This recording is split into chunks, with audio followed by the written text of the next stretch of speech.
അമ്മ നേരത്തെ ഈ അർജുൻ്റെ സഹോദരി അഭിരാമി പറഞ്ഞത് കേട്ടല്ലോ. അമ്മ ഒരല്പം അതിവൈകാരികമായി പറഞ്ഞു പോയതാണ്. അതെങ്ങനെ പറഞ്ഞാലും അമ്മ പറഞ്ഞൊരു പ്രധാനപ്പെട്ട കാര്യം, ഒരു മനുഷ്യൻ്റെ ജീവന് ഇത്ര വിലയേ ഉള്ളൂ. നമ്മളിത് എവിടെയാണ് നമ്മൾ കഴിയുന്നത്?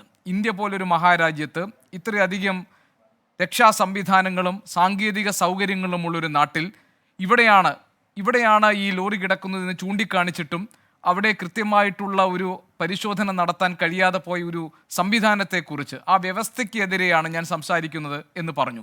മാത്രമല്ല, ഈ ആർമിയും അതുപോലെ തന്നെ നാവികസേനയും NDRF സംഘവും ഒക്കെ വരുമ്പോൾ അവരെയൊക്കെ കോമാളി വേഷം കെട്ടിക്കുന്നു. അവരെയല്ല ഞാൻ കുറ്റം പറയുന്നത്, അവർക്ക് നിർദ്ദേശങ്ങൾ നൽകുന്ന കേന്ദ്രത്തെ എന്ന് അതിരൂക്ഷമായ ഭാഷയിൽ ചില വിമർശനങ്ങളും ആ അമ്മ ഇന്ന് മാധ്യമങ്ങളെ കണ്ടപ്പോൾ ഉന്നയിച്ചു. ആ വിമർശനങ്ങൾ സാംഗത്യമുള്ളതാണോ?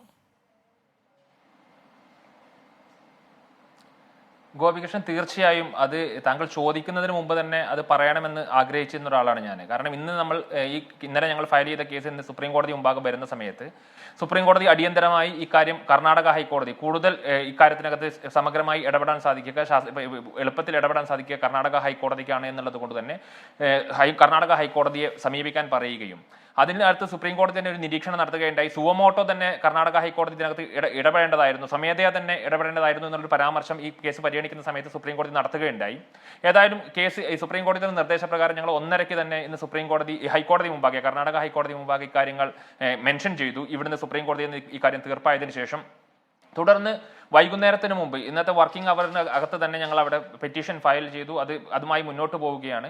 ഹൈക്കോടതിയിൽ ഒരു പെറ്റീഷൻ ഫയൽ ചെയ്യുന്ന സമയത്ത് നമ്മൾ എതിർകക്ഷിക്ക് സ്വാഭാവികമായും കർണാടക സർക്കാരിന് നമ്മൾ അതിന്റെ കോപ്പി നേരത്തെ തന്നെ കൊടുക്കേണ്ടതാണ്. അത് കൊടുക്കുന്ന സമയത്ത് കർണാടക സർക്കാരിലെ ഉയർന്ന നിയമ ഉദ്യോഗസ്ഥർ, ഞാൻ പേര് പറയാനോ അല്ലെങ്കിൽ അവരുടെ ഡെസിഗ്നേഷൻ പറയാനോ ഉദ്ദേശിക്കുന്നില്ല, അവര് ഞങ്ങളോട് അല്ലെങ്കിൽ ഞങ്ങളുടെ ഈ അഭിഭാഷക സംഘത്തോട്, ഞങ്ങളുടെ അവിടെ കാര്യങ്ങൾ കോർഡിനേറ്റ് ചെയ്യുന്ന അഭിഭാഷകരോട് പറഞ്ഞ കാര്യം, ഞങ്ങളുടെ NDRFന്റെ ഒരു സംഘം തയ്യാറാണ്, ഞങ്ങൾക്കൊരു ഉത്തരവ് കിട്ടിക്കഴിഞ്ഞാൽ ഞങ്ങൾ പിന്നെ ഇറങ്ങാൻ വേണ്ടി NDRFന്റെ ഉൾപ്പെടെയുള്ള സമഗ്രമായ സംഘം തയ്യാറാണ്, ഒരു ഉത്തരവ് നിങ്ങൾ കോടതിയിൽ നിന്ന് വാങ്ങിത്തന്നാൽ മാത്രം മതി എന്നാണ് പറഞ്ഞത്. അപ്പോൾ ആ ഉത്തരവ് നൽകേണ്ടത് കോടതിയല്ല, അതൊരു പൊളിറ്റിക്കൽ പവറാണ്, ഒരു പൊളിറ്റിക്കൽ വിൽനെസ് ആണ് അവിടെ നമുക്ക് കാണേണ്ടത്. അതൊരു അധികാര കേന്ദ്രമാണ്. ഇക്കാര്യങ്ങൾ ചെയ്യാൻ വേണ്ടി നമ്മുടെ ജനങ്ങൾ തെരഞ്ഞെടുക്കപ്പെട്ട ഒരു സർക്കാരുണ്ട്. ആ സർക്കാർ ചെയ്യാതെ വരുന്ന സമയത്താണ് കോടതിയിൽ പോകേണ്ടി വരികയും കോടതി ഇക്കാര്യത്തിനകത്ത് ഇടപെടേണ്ടി വരികയും ചെയ്യുന്നത്. അപ്പോൾ ഇതുമായി ബന്ധപ്പെട്ടുകൊണ്ടുള്ള ഉദ്യോഗസ്ഥർ തന്നെ, ഇല്ലെങ്കിൽ ഇതുമായി ബന്ധപ്പെട്ടുകൊണ്ട് കൈകാര്യം ചെയ്യുന്ന ഉയർന്ന ഉദ്യോഗസ്ഥർ തന്നെ ഞങ്ങളോട് പറഞ്ഞത് ഇതെല്ലാം തയ്യാറാണ്, നാളെ നിങ്ങൾ ഹൈക്കോടതിയിൽ നിന്നൊരു ഉത്തരവ് പിന്നെ വാങ്ങി നൽകിയാൽ അല്ലെങ്കിൽ അത്തരമൊരു നിർദ്ദേശം ഹൈക്കോടതിയുടെ ഭാഗത്ത് നിന്ന് ഉണ്ടായിക്കഴിഞ്ഞാൽ അടുത്ത നിമിഷം തന്നെ ഇതിന് സമഗ്രമായി ഒരു സംഘം തയ്യാറാണ് എന്നുള്ള കാര്യം ഞങ്ങളോട് വ്യക്തിപരമായി സൂചിപ്പിച്ചിട്ടുണ്ട്. അപ്പൊ ഇതിന്റെ പ്രശ്നം നേരത്തെ അമ്മ പറഞ്ഞതുപോലെ തന്നെയാണ്. ഇത് ആര് ഈ കാര്യങ്ങൾ ചുമതലപ്പെടുത്തണം അല്ലെങ്കിൽ ആര് ഉത്തരവിടണം എന്നുള്ളതിനെ സംബന്ധിച്ചാണ്. ഇപ്പൊ ഇന്നലെ അവിടെ ആർമി എത്തുന്നു, ഇന്നലെ 40 അംഗ ആർമി സംഘം അവിടെ എത്തുന്നു എന്നുള്ള കാര്യം നമ്മളൊക്കെ വളരെ പ്രതീക്ഷയോടെയാണ് കണ്ടത്. പക്ഷേ അവിടെ വന്നത് ആരാണ്? അവിടെ വന്നത് ഈ ഇന്ത്യൻ ആർമിയുടെ കാലാൾപ്പടയാണ് അവിടെ വരുന്നത്. അവിടെ വരേണ്ടിയിരുന്നത് ആരാണ്? എഞ്ചിനീയറിംഗ് വിങ് ആണ് അവിടെ വരേണ്ടിയിരുന്നത്. ബാംഗ്ലൂരിൽ ഇന്ത്യൻ ആർമിക്ക് നമുക്കറിയാം വിവിധ വിഭാഗങ്ങളുണ്ട്. അത് കൃത്യമായി സ്പെഷ്യലൈസ് ചെയ്ത എഞ്ചിനീയറിംഗ് വിങ് വരുന്നതിന് പകരം ഇത്തരമൊരു സാഹചര്യത്തിൽ അവിടെ വരേണ്ടിയിരുന്നത് ഫുള്ളി എക്യുപ്ഡ് ആയിട്ടുള്ള എഞ്ചിനീയറിംഗ് വിങ് വരുന്നതിന് പകരം ഒരു കാലാൾപ്പടയെ അവിടേക്ക് ഈ പറയുന്ന കരസേനയാണ് അവിടേക്ക് അയക്കുന്നത്. അപ്പൊ നമ്മൾ മാധ്യമപ്രവർത്തകർ എന്ന് പറയുന്ന സമയത്ത് ഗോപികൃഷ്ണൻ ഈ പറയുന്ന ഒരു അവതാരകനായി ഇരിക്കുന്ന സമയത്ത് നിങ്ങളുടെ അപ്പുറത്തിരിക്കുന്ന ക്യാമറാമാനും അദ്ദേഹവും ഒരു മാധ്യമപ്രവർത്തകനാണ്. അദ്ദേഹത്തിന് അവതരിപ്പിക്കാൻ കഴിയില്ല, അല്ലെങ്കിൽ ഗോപികൃഷ്ണന് ഇക്കാര്യത്തിനകത്ത് ക്യാമറ കൈകാര്യം ചെയ്യാൻ കഴിയില്ല. പക്ഷെ നിങ്ങൾ എല്ലാവരും അറിയപ്പെടുന്നത് മാധ്യമപ്രവർത്തകർ എന്ന രീതിയിലാണ്. അതുപോലെ തന്നെയാണ് ആർമിയുടെ കാര്യവും. എല്ലാവരും സേനയുടെ സുഭാഷ്, അവിടെ എനിക്കൊരു ചെറിയ സംശയം. ഞാൻ മനസ്സിലാക്കിയത് പൂനെയിലെ മിലിറ്ററി എഞ്ചിനീയറിംഗ് കോളേജിലെ ഒരു എക്സ്പേർട്ട് സംഘമാണ് ഈ വന്ന കൂട്ടത്തിലുള്ളതെന്നാണ്. അങ്ങനെയല്ല എന്നാണോ താങ്കൾ പറയുന്നത്? ഞാൻ മനസ്സിലാക്കുന്നത് അങ്ങനെ ഇതിന് കൃത്യമായ അവരുടെ ആവശ്യമായ, ഇപ്പൊ ഇന്നലെ തന്നെ ഇതുമായി ബന്ധപ്പെട്ടുകൊണ്ടുള്ള വാർത്തകൾ നമ്മൾ കണ്ടാണല്ലോ. റഡാർ ഇല്ലാതെ അവിടെ ആർമി വന്ന് അവർ പുറത്ത് ഈ മണ്ണിന് പുറത്തൊരു തിരച്ചിൽ നടത്തിക്കൊണ്ട് പിന്നെ ഇതുമായി ബന്ധപ്പെട്ടുകൊണ്ടുള്ള യാതൊരു ഉപകരണങ്ങളും ഇല്ലാതെ ഇന്ന് രാവിലെ പുതിയ റഡാറുകൾ എത്തിക്കുമെന്നാണ് പറഞ്ഞത്. അങ്ങനെ മിലിറ്ററി എഞ്ചിനീയറിംഗ് സംഘമാണ് വന്നതെങ്കിൽ അവർക്ക് കൃത്യമായ ഉപകരണങ്ങൾ പിന്നെ അതോടുകൂടി പറഞ്ഞയക്കുന്നതിന് വേണ്ടി ഞാൻ മനസ്സിലാക്കുന്നത് ഒരു കരസേനാ സംഘമാണ് അവിടെ എത്തിയത്. 40 അംഗ കരസേനാ സംഘമാണ് എത്തിയത്. അതൊരു സ്പെഷ്യലൈസ്ഡ് പിന്നെ എഞ്ചിനീയറിംഗ് വിങ് അല്ല എന്നുള്ളതാണ് എന്നുള്ളതാണ് ഞാൻ മനസ്സിലാക്കുന്നത്. അത്തരത്തിൽ സ്പെഷ്യലൈസ്ഡ് ആയിട്ടുള്ള എഞ്ചിനീയറിംഗ് വിങ് ബാംഗ്ലൂരിൽ തന്നെ ഉണ്ട്. സേനയുടെ സഹായം, ആ വിഭാഗത്തിന്റെ സഹായം നമുക്ക് ലഭ്യമാക്കുന്നതിനോ അല്ലെങ്കിൽ കൃത്യമായ എക്യുപ്ഡ് ആയ, അപ്പോൾ നേരത്തെ നിങ്ങളുടെ റിപ്പോർട്ടർ തന്നെ ഹാഷ്മി തന്നെ അവിടുന്ന് പറയുന്നത് കേട്ടു, രാത്രി ലേശം വെളിച്ചം തരാൻ വേണ്ടി സാധിക്കുമോ? ഇത്രയും വലിയ ഒരാഴ്ചയോളമായി നിൽക്കുന്ന ഒരു ദുരന്തമുഖത്ത് വെളിച്ചം ഒരുക്കാൻ പോലും സർക്കാർ സംവിധാനങ്ങൾക്ക് സാധിക്കുന്നില്ല എന്ന് പറയുന്ന സമയത്ത് കഴിഞ്ഞ ദിവസങ്ങളിലെല്ലാം നമ്മൾ കാണുകയാണ്. ഞാൻ ഇന്നലെയും സൂചിപ്പിച്ചു, രാവിലെ 10 മണിക്ക് അല്ലെങ്കിൽ 9 മണിക്ക് തുടങ്ങി വൈകിട്ട് 7 മണിക്ക് അവസാനിപ്പിക്കുന്ന ഒരു സാധാരണ ജോലി പോലെ ഇത്തരത്തിലുള്ള രക്ഷാപ്രവർത്തനം മാറുന്ന സമയത്ത് ഇങ്ങനെയാണോ രക്ഷാപ്രവർത്തനം നടത്തേണ്ടത് എന്ന് നമ്മൾ സ്വയം വിമർശനപരമായി ചിന്തിക്കേണ്ടതാണ്. ഇത്തരത്തിലുള്ള തീരുമാനങ്ങൾ എടുക്കുന്ന ഉദ്യോഗസ്ഥരെയും അല്ലെങ്കിൽ രാഷ്ട്രീയ നേതൃത്വത്തെയും നമ്മൾ തെരുവിൽ വിചാരണ ചെയ്യേണ്ടതാണ്.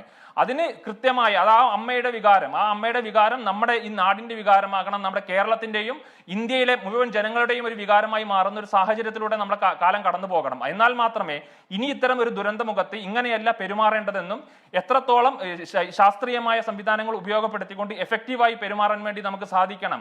അത് ഒരു മനുഷ്യനെ രക്ഷിക്കാനാണെങ്കിലും ഒരു കൂട്ടം ആളുകളെ രക്ഷിക്കാൻ വേണ്ടിയാണെങ്കിലും അതിനാവശ്യമായുള്ള എല്ലാ സംവിധാനങ്ങളും ഇല്ലാത്തത് കൊണ്ടല്ല, നമുക്ക് എല്ലാ ശാസ്ത്രീയമായ സംവിധാനങ്ങളും. ഈ കൻവാർ MLA പറഞ്ഞത് ഇപ്പോൾ സുഭാഷ് കേട്ടില്ല. അതായത് ഒരു അർജുനന് വേണ്ടി മാത്രമുള്ള തെരച്ചിലായിരുന്നെങ്കിൽ നിങ്ങളുടെ വിമർശനം ഞാൻ വേണമെങ്കിൽ അംഗീകരിക്കാമായിരുന്നു. പക്ഷേ ഇവിടെ ഞങ്ങളുടെ 3 പേർ കൂടി കാണാതായിട്ടുണ്ട്. അങ്ങനെ അവർക്ക് കൂടി വേണ്ടിയുള്ള തിരച്ചിലാണ് ഈ നടത്തുന്നത്. അപ്പോൾ എങ്ങനെ ഈ വിമർശനം ശരിയാകും എന്ന് കർണാടകത്തിലെ കൻവാർ MLA പറഞ്ഞത് കേട്ടില്ലേ?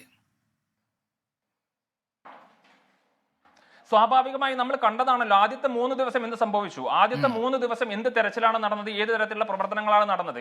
പിന്നീട് മലയാള മാധ്യമങ്ങൾ ഉൾപ്പെടെയുള്ള കേരളത്തിൽ നിന്നുള്ള രാഷ്ട്രീയ നേതൃത്വം ഉൾപ്പെടെയുള്ള ആളുകൾ അവിടെ ഇടപെടുന്ന സമയത്ത് ഇതൊരു രാഷ്ട്രീയ പ്രശ്നമായി, ഒരു 2 സംസ്ഥാനങ്ങൾ തമ്മിലുള്ള പ്രശ്നമായി മാറുന്ന സമയത്ത് അതിനകത്ത് മാധ്യമ ശ്രദ്ധ വലിയ രീതിയിൽ വരുന്ന സമയത്ത് മാത്രമാണ് അതിന് അനുസൃതമായ രീതിയിലുള്ള ഒരു ഇടപെടൽ നടത്താൻ വേണ്ടി ഇവർ തയ്യാറാകുന്നത്. അല്ലെങ്കിൽ ചില ഉദ്യോഗസ്ഥർ അല്ലെങ്കിൽ ചില ഉയർന്ന പോലീസ് ഉദ്യോഗസ്ഥരെ ചോദിച്ച ചോദ്യങ്ങൾ നമ്മൾ കേട്ടതാണ്. അവർ ചോദിച്ചു എന്ന് പറയപ്പെടുന്ന ചോദ്യം, ഒരു ലോറി ഡ്രൈവർക്ക് വേണ്ടിയാണോ നിങ്ങൾ ഈ ഒരു വലിയ സമ്മർദ്ദം ഉണ്ടാക്കുന്നത്? അതെ, ഒരു ഡ്രൈവർക്ക് വേണ്ടി എന്തിനാണ് ഇത്രയും വലിയ സമ്മർദ്ദം ഉണ്ടാക്കുന്നത്? അപ്പൊ ഡ്രൈവറുടെ ജീവനെ സംബന്ധിച്ചിട്ടും രാഷ്ട്രീയ നേതാക്കളുടെ ബന്ധുക്കളുടെ ജീവനെ സംബന്ധിച്ചിട്ടും അവരുടെ ഒരു മാനസിക നിലയാണ് വ്യക്തമാക്കുന്നത്. അപ്പൊ സ്വാഭാവികമായും 3 ദിവസത്തിന് ശേഷം ഇത്തരത്തിലൊരു സാഹചര്യം ഉണ്ടാകുമ്പോൾ അതിനെ ഡിഫെൻഡ് ചെയ്യാൻ വേണ്ടി ആ MLA തയ്യാറാകും. ആ MLA പറഞ്ഞതിനോട് പൂർണ്ണമായും അദ്ദേഹത്തോട് സംവദിക്കാൻ അവസരമില്ലാത്തത് കൊണ്ട് ഞാൻ അപ്പോൾ സംവദിക്കാൻ സാധിച്ചില്ല എന്ന് മാത്രം. പക്ഷെ അദ്ദേഹം പറഞ്ഞത് പച്ചക്കള്ളമാണ് എന്ന് നമുക്കെല്ലാം ബോധ്യമുള്ളതാണ്. പിന്നെ ഒരു രാഷ്ട്രീയ പ്രവർത്തകൻ എന്ന രീതിയിൽ, ഒരു ജനപ്രതിനിധി എന്ന രീതിയിൽ അദ്ദേഹത്തിന്റെ മുഖം രക്ഷിക്കാൻ, അദ്ദേഹത്തിന്റെ പാർട്ടിയുടെയോ സർക്കാരിന്റെയോ മുഖം രക്ഷിക്കാൻ വേണ്ടി ഇങ്ങനെ പലതും പറയേണ്ടി വരും. ഞാൻ ഇതിനകത്ത് രാഷ്ട്രീയം പറയുന്നില്ല. പക്ഷേ ഇത്തരത്തിലുള്ള മാനുഷികമായ പ്രശ്നങ്ങൾ വരുന്ന സമയത്ത് അടിയന്തരമായി ഇടപെടാൻ വേണ്ടി നമ്മുടെ രാഷ്ട്രീയ നേതൃത്വത്തിനും നമ്മുടെ ഉദ്യോഗസ്ഥ നേതൃത്വത്തിനും സാധിക്കുന്നില്ല എന്നത് വളരെ വേദനാജനകമാണ്. ആ അമ്മ പറഞ്ഞതിനോട് ഒപ്പം നിൽക്കുകയാണ്. അവർക്ക് ആവശ്യമായുള്ള എല്ലാ പിന്തുണയും നൽകണം. അതിനുമായി ബന്ധപ്പെട്ടുകൊണ്ടുള്ള പ്രവർത്തനങ്ങളാണ് ഇപ്പൊ ഞങ്ങൾ നടത്തുന്നത്. നാളെ കോടതിയിൽ നിന്ന് കൂടുതൽ ശക്തമായിട്ടുള്ള ഇടപെടൽ ഉണ്ടാക്കാൻ സാധിക്കുമെന്ന് തന്നെയാണ് ഞങ്ങൾ പ്രതീക്ഷിക്കുന്നത്. ഒരുപക്ഷെ ഇന്ന് രാത്രി തന്നെ ചിലപ്പോൾ കോടതി കേട്ടേക്കാം. അതല്ലെങ്കിൽ നാളെ അങ്ങനെ ഒരു ഇടപെടൽ ഉണ്ടാകുകയാണെങ്കിൽ വളരെ നല്ലത്. അത് ഉണ്ടാകുമെന്ന് ഞാനും കരുതുന്നു.